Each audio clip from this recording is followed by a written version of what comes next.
ರಾಜಧಾನಿ ದೆಹಲಿಯ ಹೃದಯ ಭಾಗ ಜಂತರ್ ಮಂತರ್ ಇವತ್ತು ಭೀಕರ ರಣರಂಗವಾಗಿ ಬದಲಾಗಿತ್ತು. ಭವಿಷ್ಯದ ಕನಸು ಹೊತ್ತು ಬೀದಿಗೆ ಇಳಿದ ಯುವ ಪಡೆ ಒಂದೆಡೆಯಾದರೆ ಸರ್ಕಾರದ ಲಾಠಿ ಅಶ್ರುವಾಯು ಇನ್ನೊಂದೆಡೆ. ನೀಟ್ ಅಕ್ರಮದ ವಿರುದ್ಧ ಸಿಡಿದೆದ್ದ ವಿದ್ಯಾರ್ಥಿಗಳ ಮೇಲೆ ಪೊಲೀಸ್ ಪ್ರಹಾರ. ಇದು ದೇಶದ ವಿದ್ಯಾರ್ಥಿಯ ಶಕ್ತಿಯ ಆಕ್ರೋಶವೋ ಅಥವಾ ಸರ್ಕಾರದ ಅಟಮಾರಿತನವೋ? ನಮಸ್ಕಾರ ಸ್ನೇಹಿತರೆ, ನಾನು ನಿಮ್ಮ ಹರೀಶ್. BSB ನ್ಯೂಸ್ಗೆ ಸ್ವಾಗತ. ಹೌದು ಸ್ನೇಹಿತರೆ, ಇಂದು ಬೆಳಗ್ಗೆಯಿಂದಲೇ ದೆಹಲಿಯ ಜಂತರ್ ಮಂತರ್ನಲ್ಲಿ ಅಬ್ಬಿದ್ದು ಸಾಮಾನ್ಯ ಕಾವು ಅಲ್ಲ. ಲಕ್ಷಾಂತರ ವಿದ್ಯಾರ್ಥಿಗಳ ಭವಿಷ್ಯದ ಜೊತೆ ಆಟವಾಡುತ್ತಿರುವ ನೀಟ್ ಪರೀಕ್ಷೆಗಳ ಅಕ್ರಮ ಹಾಗೂ ಪೇಪರ್ ಲೀಕ್ ದಂಧೆಯನ್ನ ಖಂಡಿಸಿ ಸಾವಿರಾರು ವಿದ್ಯಾರ್ಥಿಗಳು ಬೀದಿಗೆ ಇಳಿದಿದ್ದರು. AISA, SFI ನಂತಹ ಪ್ರಮುಖ ವಿದ್ಯಾರ್ಥಿ ಸಂಘಟನೆಗಳು ಹಾಗೂ ಸಾಮಾಜಿಕ ಹೋರಾಟಗಾರ ಸೋನಮ್ ವಾಂಗ್ಚುಕ್ ಸೇರಿದಂತೆ ಪ್ರಮುಖರು ಈ ಬೃಹತ್ ಪ್ರತಿಭಟನೆಯಲ್ಲಿ ಧುಮುಕಿದ್ದರು. ವಿದ್ಯಾರ್ಥಿಗಳ ಆಕ್ರೋಶ ಬರೀ ಜಂತರ್ ಮಂತರ್ಗೆ ಮಾತ್ರ ಸೀಮಿತವಾಗಲಿಲ್ಲ. ಸಂಸತ್ ಚಳೋ ನಡೆಸಿ ದೇಶದ ಸಂಸತ್ತಿಗೆ ತಮ್ಮ ಧ್ವನಿ ತಲುಪಿಸಲು ಯುವ ಪಡೆ ನಿರ್ಧರಿಸಿತ್ತು. ಆದರೆ ಅಲ್ಲೇ ಶುರುವಾಗಿದ್ದ ನೋಡಿ ಅಸಲಿ ಐಡ್ರಾಮಾ. ದೆಹಲಿ ಪೊಲೀಸರು ಸಂಸತ್ ಚಳೋ ಮೆರವಣಿಗೆಗೆ ಅನುಮತಿ ನೀಡಿರಲಿಲ್ಲ. ಹೀಗಾಗಿ ಮಾರ್ಗದುದ್ದಕ್ಕೂ 3-4 ಹಂತದ ಬ್ಯಾರಿಕೇಡ್ಗಳನ್ನು ಹಾಕಲಾಗಿತ್ತು. ಆದರೆ ಆಕ್ರೋಶಗೊಂಡಿದ್ದ ವಿದ್ಯಾರ್ಥಿಗಳು ಬ್ಯಾರಿಕೇಡ್ಗಳನ್ನು ಮುರಿದು ಮುನ್ನುಗ್ಗಲು ಯತ್ನಿಸಿದರು. ಈ ವೇಳೆ ಪೊಲೀಸರು ಹಾಗೂ ಪ್ರತಿಭಟನಾಕಾರರ ನಡುವೆ ಭೀಕರ ತಳ್ಳಾಟ, ನೂಕಾಟ ನಡೆಯಿತು. ಪರಿಸ್ಥಿತಿ ಕೈಮೀರುತ್ತಿದ್ದಂತೆ ದೆಹಲಿ ಪೊಲೀಸರು ಪ್ರತಿಭಟನಾಕಾರರ ಮೇಲೆ ಅಶ್ರುವಾಯು, ಟಿಯರ್ ಗ್ಯಾಸ್ ಪ್ರಯೋಗಿಸಿದರು. ಅಷ್ಟೇ ಮುಗಿಯಲಿಲ್ಲ, ಲಾಠಿ ಚಾರ್ಜ್ ನಡೆಸಿ ಅನೇಕ ವಿದ್ಯಾರ್ಥಿಗಳನ್ನ ಮತ್ತು ಯುವ ನಾಯಕರನ್ನ ಅಮಾನವೀಯವಾಗಿ ಎಳೆದೊಯ್ದು ವ್ಯಾನಿಗೆ ತುರುಕಲಾಯಿತು. ಜಂತರ್ ಮಂತರ್ ಗಲ್ಲಿಗಳು ಹೊಗೆ ಮತ್ತು ರಕ್ತದ ಕಳೆಗಳಿಂದ ಕೂಡಿ ಹೋದವು.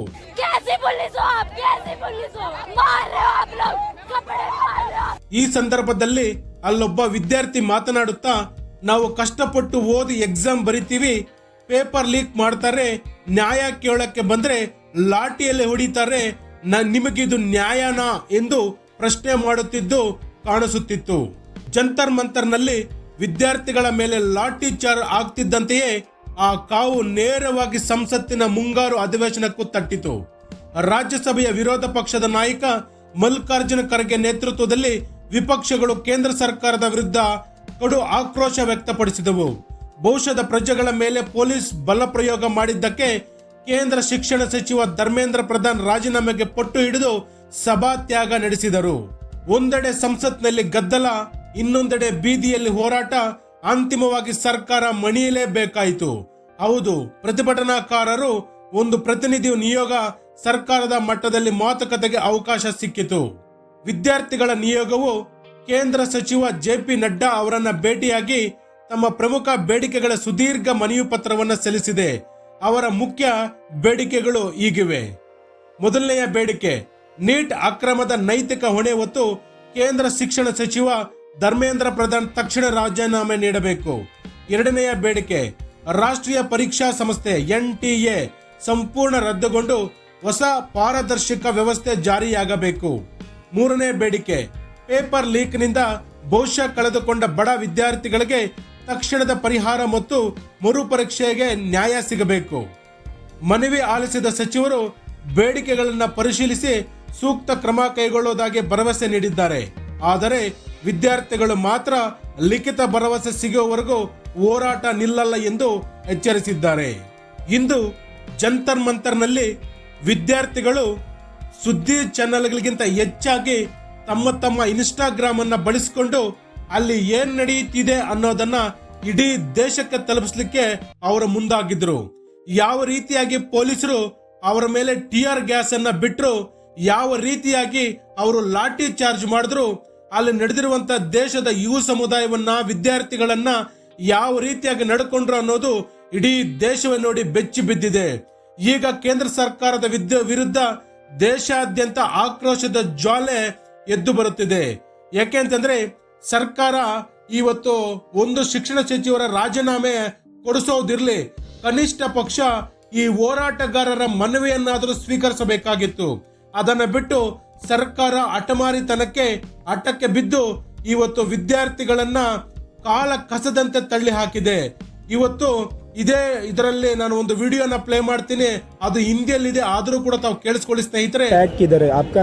नेम प्लेट किधर है? प्लीज आंसर अस, आपका नेम प्लेट किधर है? नहीं ऐसा क्यों सर, मतलब हम सब पीसफुल है, प्रोटेस्ट सब कर रहे आपके हैं. पास नहीं है। अगर हम आपका नेम टैग नहीं है तो हम यहाँ पे आपको कौन समझेंगे? आप जवान हो या नहीं? आप नॉर्मल कपड़े में हो, नहीं आपको जवाब तो देना पड़ेगा सिर्फ। आप नॉर्मल कपड़े में यहाँ पे खड़े हो, हम कैसे समझे कि आप जवान ಅಲ್ಲೊಬ್ರು हैं? ವಿಡಿಯೋ ಮಾಡ್ತಾ ಅಲ್ಲಿನ ಪೊಲೀಸ್ ಯೂನಿಫಾರ್ಮ್ ಅಲ್ಲಿ ಕೇಳ್ತಾ ಇದ್ದಾರೆ, ಪ್ರಶ್ನೆ ಮಾಡ್ತಾ ಇದ್ದಾರೆ.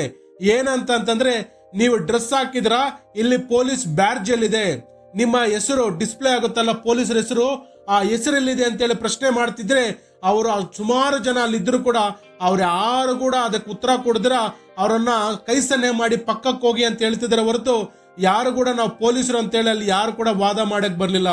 ಇದರಿಂದ ಅರ್ಥ ಆಗ್ತಾ ಇರೋದು ಏನಂತಂದ್ರೆ, ಕೇಂದ್ರ ಸರ್ಕಾರ ಪೊಲೀಸರಲ್ಲಿರದ ಜನರನ್ನು ಕೂಡ ಕರೆತಂದು ಇವತ್ತು ವಿದ್ಯಾರ್ಥಿಗಳನ್ನ ಲಾಠಿ ಚಾರ್ಜ್ ಮಾಡಿಸಿದೆ. ಈ ಸರ್ಕಾರಕ್ಕೆ ಸರಿಯಾದ ತಕ್ಕ ಪಾಠ ಕಳಿಸ್ಲಿಕ್ಕೆ ಇವತ್ತು ಸಿಜೆಪಿ ಪಕ್ಷದ ಕಾರ್ಯಕರ್ತರು, ಆಪ್ನ ಕಾರ್ಯಕರ್ತರು ಜೊತೆಗೆ ವಿರೋಧ ಪಕ್ಷದ ನಾಯಕರು ಮತ್ತೊಂದು ಹಂತದ ಹೋರಾಟಕ್ಕೆ ಇವರು ಸಿದ್ಧ ಆಗ್ತಿದ್ದಾರೆ ಅನ್ನುವಂಥದ್ದು ಈಗಷ್ಟೇ ಗೊತ್ತಾದಂತ ವಿಷಯ ಸ್ನೇಹಿತರೆ. ಹಾಗಾಗಿ ಈಗಲೂ ಕೂಡ ಕಾಲ ಮಿಂಚಿಲ್ಲ. ವಿದ್ಯಾರ್ಥಿಗಳು ಕೇಳುತ್ತಿರುವಂತಹ ಬೇಡಿಕೆಗಳಿಗೆ ಕೇಂದ್ರ ಸರ್ಕಾರ ಸ್ಪಂದಿಸಲಿ ಅನ್ನುವಂಥದ್ದೇ ನಮ್ಮ ಚಾನೆಲ್ ವಹಿತೆಯಿಂದ ಕೂಡ ಒಂದು ಮನವಿ ಸ್ನೇಹಿತರೆ.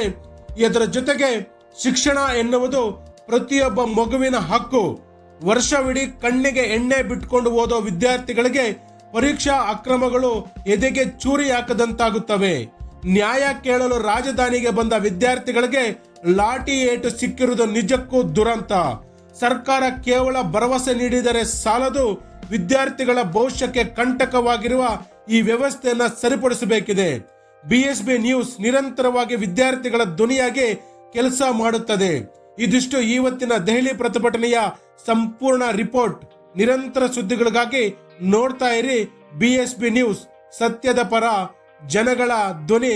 ಇದು ಇವತ್ತಿನ ವಿಡಿಯೋ ಸ್ನೇಹಿತರೆ. ಇಷ್ಟೊತ್ತು ವಿಡಿಯೋ ನೋಡಿದ್ದಕ್ಕಾಗಿ ಧನ್ಯವಾದಗಳು. कैसी पुलिस हो आप? कैसी पुलिस हो? मार रहे हो आप लोग, कपड़े मार रहे हो आप लोग। आपको लगता है आप हमें रोक लोगे? आपको एक बार भी फोन नहीं किया? हाथ उठा सकते हो बस आप। कैसे ड्यूटी है आपकी? मैं ये कह रही हूँ, हम भी 18 के होंगे, हमारा भी वोट का टाइम आएगा।